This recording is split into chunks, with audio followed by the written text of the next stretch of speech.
But Matt, we got some big news to talk about, as it seems like we do every week now that we get on this show. Holy hell, do we? Yeah, as of this morning, Wednesday, I believe it is the 23rd, when we are recording this, Tyreek Hill was rumored to potentially be moved from the Kansas City Chiefs. And almost immediately after that news broke, it was announced that the two teams that were really in the running were the New York Jets and the Miami Dolphins.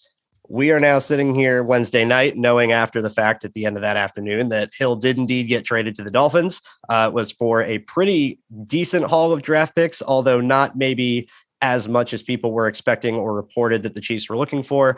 Miami is giving up their first round pick 29, their second round pick 50, their fourth round pick 125, as well as a fourth round pick and a sixth round pick in 2023. Overall, what was your opinion on this trade, Matt? Just for the Dolphins angle first, and then we'll get into the Jet side after that. Well, first of all, what a hell of a whirlwind it was. It was definitely. More than like 2 hours, maybe not even. I don't even know how long it felt like 200 years. So from news to break to the decision actually being made. Yeah, it felt like forever. I think that the fact that it actually happened so fast kind of leads me to believe that it was kind of already a done deal beforehand. Maybe we were kind of an afterthought or even just bait to really drive up the price for Miami. Maybe I'm not sure. But for Miami, it's huge. Now they have Hill, they have Waddle. They've got a stacked offense right now. Problem is they don't have a quarterback that can really throw to him deep. So he's going to be kind of limited there. But good for them. I mean, they just landed a giant fish. No pun intended, but actually, no pun intended. They did really well here. And you know what? I'm kind of jealous, but at the same time, it doesn't change what we need to do. We still need to improve our pass rush because if we can do that, we can nullify Hill's really big strength of attacking downfield. If we can get to Tua or even Bridgewater, if Tua's not really cutting it, if we can get to him and cause trouble, we can really stop this offense before it even gets started. So it doesn't really change what we need to do. But for us, I mean, Jets fans are just clamoring at the bits for just something good to happen. And they thought that this was it. If we can make this move happen, then maybe we've gotten over that hump. And when it didn't, I saw a lot of distraught Jets fans out there. The cloud that was sitting over their heads, just pouring down on them, just had no sign of leaving. But you know what? I don't think we really need to dwell on this too much, Jets fans. Yes, it would have been great. It would have been a huge move for our offense, a huge addition just for Zach's development. But it's not happening. All right. It's not the first time that a big free agent has decided to go somewhere else. It won't be the last. It's our hope that we get better and maybe more big free agents want to come here. But at the same time, it was a long shot that Hill was going to be coming here anyways. I think his tweet that just went out pretty much said coming home, because that's what it is for him. Miami is home. Literally. It's where he lives. It's where he trains. It's where his agent is. So it's very familiar with him. I don't think he was going to come to New York at all. But you know what? We move on. Yeah, we definitely move on. I think that is the big takeaway for me after today is that the Jets fans, Joe Douglas, and everybody should not be panicking after missing out on Tyreek Hill. That is not any idea of what we need to be doing. It is not the right move. There's no real reason for it because the Jets were in a good position before today. They're in a good position after today. There was nothing that changed that made things any different for them outside of having a really good receiver in the division. That's the worst thing that happened to the Jets is that he went to a division rival, not so much that they missed out on him in particular. Tyreek Hill's talent is great. The Jets made their own offer, and I think this is important to be clear about, is that Tyreek Hill chose the Dolphins, not Kansas City. This was not Joe Douglas not doing what he had to do or swinging or, not offering enough. The Jets' offer to the Kansas City Chiefs was accepted, and it's been reported what that offer was. The Jets offered both of their second-round picks 35 and 38, as well as their third-round pick 69, and they would have gotten back Tyreek Hill and the Chiefs' compensatory third-round pick, number 103. So that was an accepted deal. Another part of this deal, and I'm sure Joe Douglas feels this way as well, wouldn't have made this offer and made this agreement with Kansas City without this also in place. The Jets matched the contract that he got from the Dolphins in a contract offer. He signed a 4-year, $120 million extension with $72 million guaranteed after this trade went down. And the Jets reportedly matched that offer.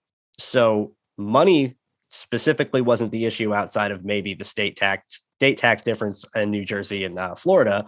But outside of that, like you said, Matt, this was Tyreek Hill wanting to go where he lives in the offseason and come home, for lack of a better word.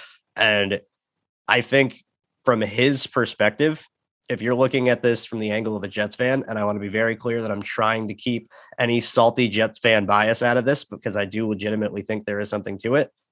Who's to say that this isn't going to be him? I have my Super Bowl ring. Now I have my money and I can check out on a bad team because he's going to a worse team for a bigger paycheck. He's getting to go where he's more comfortable and live. Maybe the Tyreek Hill that the Dolphins are going to get isn't going to be the dedicated and committed Tyreek Hill of a year ago or 2 years ago or whatever it might have you.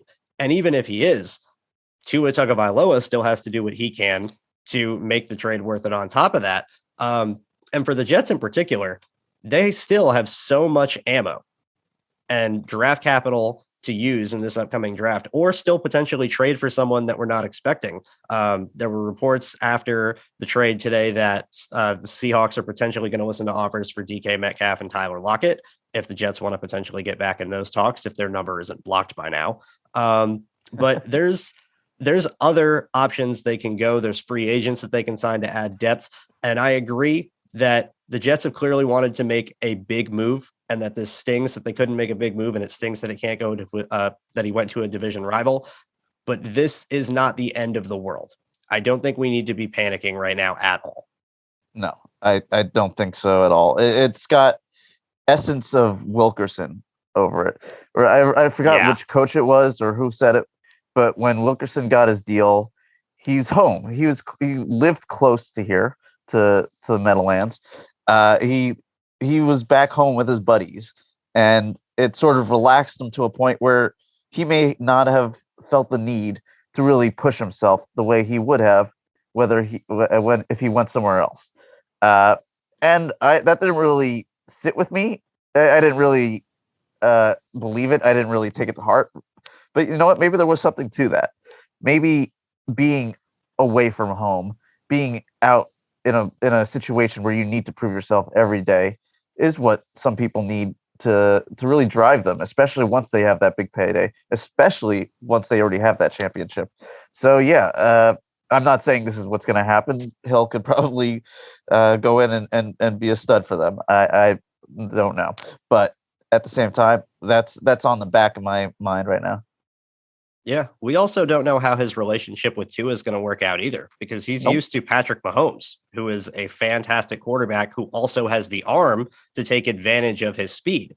And the two of them had such a unique connection and a unique trust, where most receivers, when it's a scramble drill, are taught to come back to the quarterback and come back to the ball. It was the complete opposite in Kansas City, where if it was a scramble drill, they told Tyreek, go run down the field, and from wherever Pat Mahomes is, he'll still be able to launch it and get it to you. That element of his game is going to be gone with Tua. And if Tua struggles, even if it's not struggling, but is average, and Tyreek isn't putting up the numbers or the plays that he's capable of, is he going to get frustrated? Is that going to bother him as a competitor? There's a lot of things to this that we don't know. And again, I don't want to sit here and just be like, here's all the reasons why it's going to be bad for the Dolphins, after we'd be sitting here saying all the reasons it'd be good for the Jets if it happened. This is a good trade for the Dolphins, and it likely will be a beneficial one for them. But for the Jets side of it, that doesn't mean that just because it was a good trade for the Dolphins, and potentially would have been a good trade for the Jets too, that the sky is falling. And if I'm Joe Douglas, it's very clear, like I said before, they want to add a veteran receiver. They tried for Calvin Ridley. I think if Calvin Ridley wasn't suspended, he'd be a Jet. I really do. After that, they inquired about DK Metcalf. Didn't seem like he was available at the time. Maybe things change in the future. Then their attention turned to Tyreek Hill. They tried to put a strong effort to go after Tyreek Hill. The Jets have positioned themselves in a way to make a big move. The big move they wanted to make was a stud veteran receiver for their young quarterback. I don't think that window is completely and totally closed. And I'm going to throw something out that I saw on Twitter today. I forgot who saw this on Twitter, something in a comment from someone I was talking to, but it got me thinking a little bit. What if you go into the draft this year and with whether it's in the second round or it's 10 overall, if Garrett Wilson is there, however it works out, you take a receiver somehow early in the draft. And knowing that the cost of acquisition is going to be significantly lower now and planning for the future, do you still trade for Calvin Ridley? Because you could potentially get him for a lot less than you would have got him before. If you add a receiver in the draft, I think you wouldn't do this until after the draft. So you wouldn't be giving up any assets for 2022. But maybe you get into camp and you feel confident with your receiver group, but you want to add one more piece, or maybe it's the other way. There's something there, maybe. I'm not sure exactly how it would totally work out, but I could see it happening potentially. The other option would be Brandon Cooks in Houston.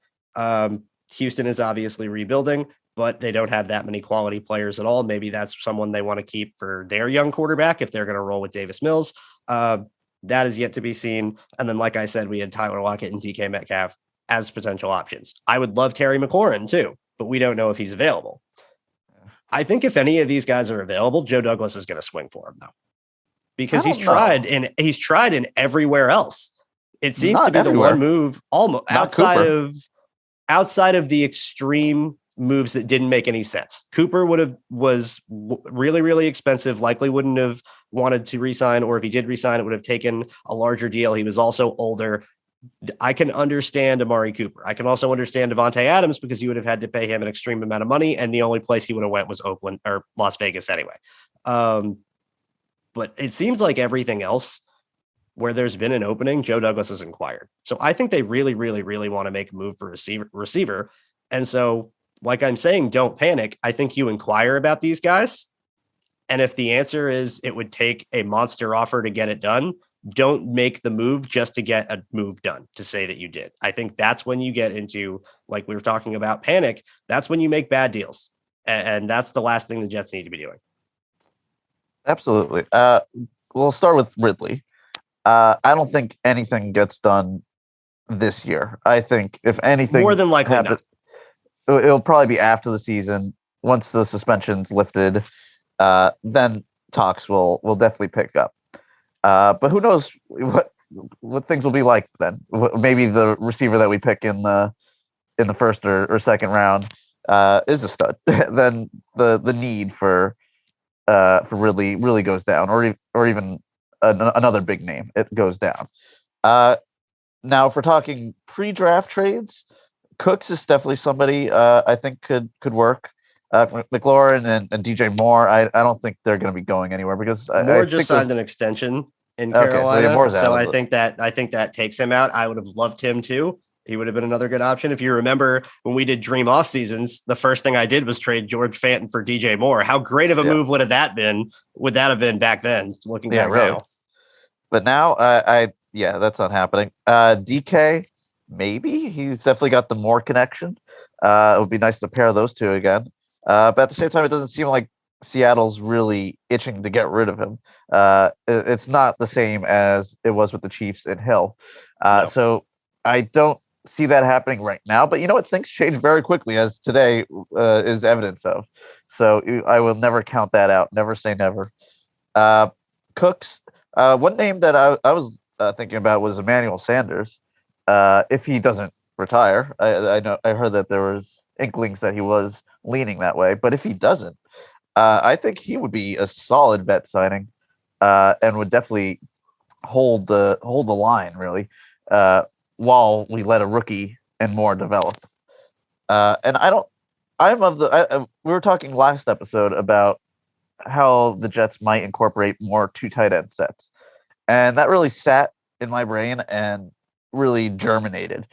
I kind of love the idea of going into a more of a two tight end set, and I threw this idea out to Twitter just to see what they thought about it, and of course I used the New England example, which is probably a really bad example to use for that.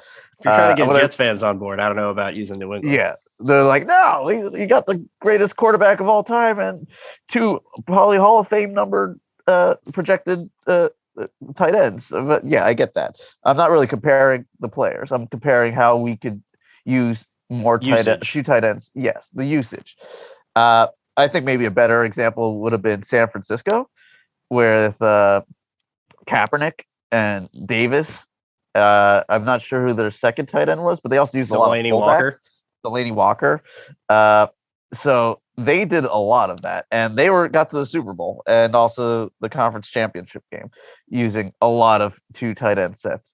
So it's not just New England that had this kind of success. You don't need tight ends with Hall of Fame trajectory to do this. You could do it with the guys that we have, and it would definitely lessen the need for that number 3 wide receiver to really be the stud that Hill is. Or, well, of course, if we got Hill, he would have been the number 1, and that probably would have pushed more Corey Davis into that number 3 slot. So yeah, doing more two tight end sets would definitely lessen the need for this. So I don't think it's absolutely necessary that we go after the big name. If one frees up, I'm sure JD will be on the horn trying to get something done. But I'm also not going to lose any sleep if he doesn't, because I have confidence that he's probably going to bring in at least one more vet just to kind of fill out the depth, and then probably just go to the draft and see what happens in the first or second round. I've seen people. Yeah. I've seen people say that we should double up on wide receiver. I don't think that's incredibly necessary either, especially if we fill out the back end of it, because then you're just going to have another rookie that's an uncertainty competing with a vet that you just brought in for real money. So I don't know. Yeah, I think sign a vet and draft one is going to be the route. And if I'm looking at it from that angle, you had mentioned Emmanuel Sanders. I wouldn't be 100% against it, but it probably wouldn't be my first idea. Looking at the guys that are available, just a handful of the bigger names that I wrote down. I did not write Emmanuel Sanders among the list that I had, but you can throw him in as well. I'm not advocating for any one of these guys in particular. I'll talk about who I would target next, but those would be just in general, best options of the free agent receivers. Jarvis Landry, Odell Beckham Jr., Will Fuller, Julio Jones, T.Y. Hilton, Sammy Watkins. You can throw Emmanuel Sanders in there if you would like. Maybe Deshaun Jackson if you'd like. Most of those guys are at the end of their career. Most of those guys are definitely older, not what they were in their primes, et cetera, et cetera. The one guy, and I know he's coming off an injury, but the one guy that intrigues the heck out of me is Odell Beckham. Oh, yeah. Because ACLs are healing faster than they ever have before. And yes, he literally tore it as late as you possibly could playing in the NFL, tearing it in the Super Bowl. But if we can get a rookie in the second round, and we already have Elijah Moore, and we have Corey Davis, and Odell Beckham can be playing by late October, November, and you can get him for a good amount of money, and maybe you sign him to a longer contract, or maybe you have the opportunity of just a 2-year deal with an option. I really think that could be a sneaky good addition. I think he's, of terms of just talent of the available guys left, he is by far the best. And I'm honestly a little surprised that a really, really talented team, like maybe even the Kansas City Chiefs, for instance, when they went after Juju, I'm really surprised that they weren't involved in that. I'm really surprised that wasn't a guy that they would have interest in. Like I said, I wouldn't hate Emmanuel Sanders. I wouldn't necessarily hate Will Fuller either. I'm just worried about his health. And the last thing they just need is a guy that isn't going to be available, as I say, after advocating for Odell after his injury. But That's the difference in talent between Odell and Will Fuller. Is I'd be willing to be a little more forgiving with Odell's injuries because of his talent versus Will Fuller. His injury history is so extensive, and when he's on the field, he's good, but he's not amazing like Odell could be. I really like the idea of a pairing of Odell Beckham in free agency and George Pickens at 35. You know how I like Pickens. Oh, I know. You know how you got me to like Pickens. You put me on him after I went through pretty much every other receiver under the sun for a couple of weeks there in the middle of February. And then just recently you were texting me about Pickens, and I went and watched him myself and the little bit of tape that he has. Again, looking injury history, you're going to have some concessions here. And this is the thing where we're saying, don't panic. This is why you get two guys. His injury history is a little spotty as well, but if he can stay healthy, his talent, again, is incredible. And I think that those could be, without using a first round pick and without either in the draft or a trade, I think that's the best you can do for your receiver options. It's really hard to gauge who's going to be dropping to the second round, because with wide receivers, it's all about preference. What do the other 31 teams want out of a receiver? Do they want that height and physicality? Do they want that long speed? Do they want a reliable guy that can play inside and outside with reliable hands? Who do they want? So there's such a variety of receivers that it's really hard to say. I could see Pickens going in the first round if somebody is betting on his upside. Wouldn't be surprised. And I would not be surprised at that at all. But I would be a little worried of pairing him and Odell, because I would at least want one of them to be kind of reliable injury wise. Ideally. But I wouldn't hate it because they both have so much talent. Odell's is one of my favorites coming out. I was calling him a first round pick before anybody even had him above like the fourth or fifth round. So he's a guy that really has a place in my heart. So I would love Odell. I think he would be fine here. I don't know if JD would really want to bring any kind of drama, because drama seems to follow Odell wherever he goes, except for St. Louis. But I don't know if he was there long enough to really cause any drama. But yeah, I definitely want to pair a vet with a draft. Well, they had a quarterback who was actually capable of throwing to him. So imagine what happens. It doesn't hurt. It really doesn't hurt to have that. But yeah, my personal favorite to actually make it to the second round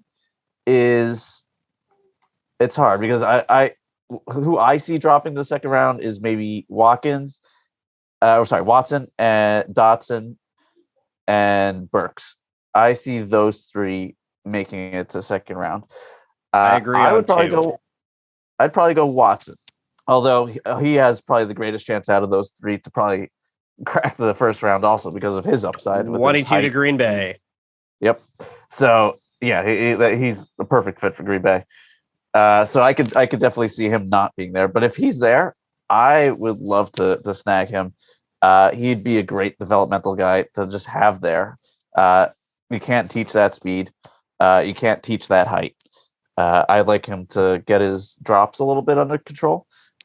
He did have a pretty high drop percentage throughout his career, bordering on high. It was probably high for like tight ends also.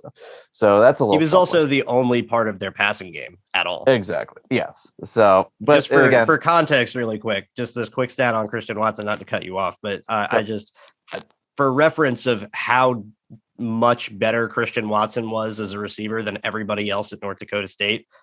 16 total players, including Christian Watson, caught passes for them last year. He accounted for 35% of their total passing yards and receiving by himself. That's a huge market share. Exactly. And they were a running offense, but still. But when they did throw, he was the only one they threw to. Exactly. And it was nice to see him at the Senior Bowl really thrive against better talent. Whether it was beating people deep, I routinely saw him really stacking receivers, stacking defensive backs, and really getting that separation downfield. I saw him against press man, really manhandle quarterbacks, even drove one into the ground to get separation. So he has what it takes to really do what we want him to do against better talent, and even in the NFL at the next level. So he's the kind of guy I would be looking for if he's there, which he probably won't be. I'd be all over him if he's there, but like you said, I really don't think he's going to last that long. Could the Jets maybe? I could see a late trade up into the back end of round one to secure him. Possibly, I would give that an aggressive move an A plus if that were to be the case. This is the last thing I want to say about this before we get to free agency as a whole and the rest of the draft. And this is why I think, again, going back to the whole main topic of don't panic, we need to again say don't panic. Obviously, the Jets need to continue to do more in their receiving group. 100%, we all agree. We all think that. And it seems like, by all indications, the Jets know that too. And they've been trying to do what they can to add a really big name and make an impact splash instead of dipping in the free agent market in the middle tier or the top tier at the front and overpaying for a Christian Kirk or giving Allen Robinson a huge extensive deal with his age or anything like that. But regardless, I'm confident that the Jets are going to add some more receiver help in one way or another in the coming months through veterans and free agency that are left and the draft. That said, if Tyreek Hill was the difference in Zach Wilson being good or not, we got other problems. Because we should be confident that the offensive line is going to be improved with the addition of Laken Tomlinson and hopefully Becton in whatever capacity that he's playing on the left or right side. Year two of Vera Tucker. We hope McGovern can improve with not having GVR next to him and a rookie Vera Tucker in some instances to drag along. We're hoping that the running game can be better. Michael Carter in year two, they re-signed Tevin Coleman. Braxton Berrios is back on top of that. And we're hoping Zach himself improves. We're all hoping that Zach is able to take the second year leap and turn into the superstar talented quarterback that he has the physical capability to be. It's, can he put that physical capability together, harness it, and take over the mental aspect of the game as well as the reactionary aspect of the game when he's literally there between the lines? Zach Wilson needs to put in the work to do that himself. And adding a great receiver in Tyreek Hill would do a lot to help him develop and be good for him directly, of course. But it shouldn't be the deciding factor in whether Zach Wilson's going to develop or not. This shouldn't be the thing that that sets fire alarms off going, oh no, we didn't get Tyreek Hill. Zach's going to suck now. That shouldn't be the case. We should be sitting here going, okay, would we have loved to add this type of quality receiving option and add a big name? Sure. And with the way this NFL offseason is going, who knows who's going to be available next that we're not expecting. So maybe it still could happen and we don't even know who it is.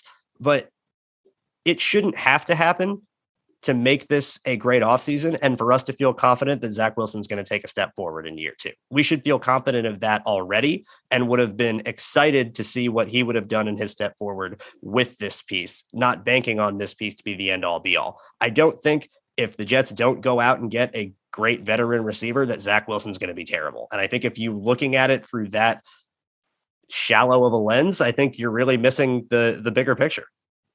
Yeah, I wholeheartedly agree. Hill was not the end all be all, like you said. We still have the draft. There's still so much we can do to improve what needs to be improved to get the depth where we need the depth. Hill would have helped, but we move on. It wouldn't have been the one thing, like you said. No, it shouldn't be the deciding factor. Yeah. But I think this is the year, though, where we really get to see if Zach is going to be that guy. Because as of right now, even with who we have, even without the draft, I think there's enough there to really see if Zach has it. I think he has enough talent around him up front in the offensive line and with the receivers and tight ends and running backs that he has to really do damage. I don't think he has an excuse. I can sort of sense people kind of developing that excuse now that, we didn't get Hill. So that's why he didn't develop. They didn't get Calvin Ridley. They didn't get DK Metcalf. They didn't have good enough receivers. No one could get open. Yeah, we can see the narratives forming already. And that's where I think it's important to get out ahead of it and not panic again and say, this shouldn't be the deciding factor in a good way, and it shouldn't be the deciding factor in a bad way either. Absolutely. And I hear people saying, oh, but what about rotation and injuries? We need this depth or we're going to suck.